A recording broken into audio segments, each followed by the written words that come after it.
இப்ப நான் சொன்ன அந்த 6,36,00,000 பேர் தமிழ்நாட்டில் நம்ம இருக்கிறோம்ல, இவங்க 6,36,00,000 பேரும் இந்த பேப்பரை கொண்டு போய் எலெக்ஷன் கமிஷன் உங்களுக்கு கொடுப்பாங்க வீட்டில். அதை வந்து நீங்க கொண்டு போய் கொடுத்தாதான் உங்களுக்கு வரைவு வாக்காளர் பட்டியலில் ஓட்டு வரும். இப்போ இந்த பேப்பரை நீங்க கொடுக்கல அப்படின்னா, இதுல இருக்கிறத உங்களால ஒழுங்கா ஃபில்அப் பண்ண முடியல அப்படின்னா, உங்களுக்கு டெத் சர்டிஃபிகேட் 2002ல இப்போ இருந்த உங்களோட உறவினர் உயிரோடுல நீங்க டெத் சர்டிஃபிகேட் எடுக்கல அப்படின்னா, இந்த ஃபார்ம் வந்து முறையாக ஃபில்அப் பண்ணப்படாததா கருதி இதை ரிஜெக்ட் பண்ணிடுவாங்க. ஒண்ணு. ரெண்டாவது, இந்த ஃபார்மை வந்து நீங்க ஜெராக்ஸ் எடுக்க முடியாது.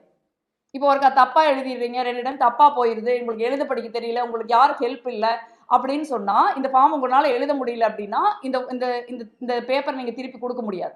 அப்போ திருப்பி நீங்க ஜெராக்ஸும் எடுக்க முடியாது, அவங்களும் உங்களுக்கு தரமாட்டாங்க. ஸோ பொதுவாகவே தேர்தல் ஆணையத்தினுடைய நோக்கம் என்ன அப்படின்னா, எவ்வளவு முடியுமோ அவ்வளவு வாக்காளர்களை வாக்காளர் பட்டியலிருந்து நீக்கிறது தான் இதனுடைய நோக்கமா இருக்குதே ஒழிய, வாக்காளர் உரிமையுள்ள வாக்காளர்களை முறைப்படி சட்டத்திற்குட்பட்டு சேர்க்கணும் அப்படிங்கிற எண்ணமா தெரியல. இது வந்து ரொம்ப அதிர்ச்சி அளிக்கக்கூடிய ஒரு விஷயமா இருக்கு. இது வந்து தமிழ்நாட்டு மக்கள் தெளிவா புரிஞ்சுக்கணும். இதனாலதான் இந்தியா கூட்டணி, காங்கிரஸ், திமுக உள்ளிட்ட கட்சிகள் இன்னைக்கு வந்து அனைத்து கட்சி கூட்டத்தை நம்ம கூட்டியிருக்கோம்.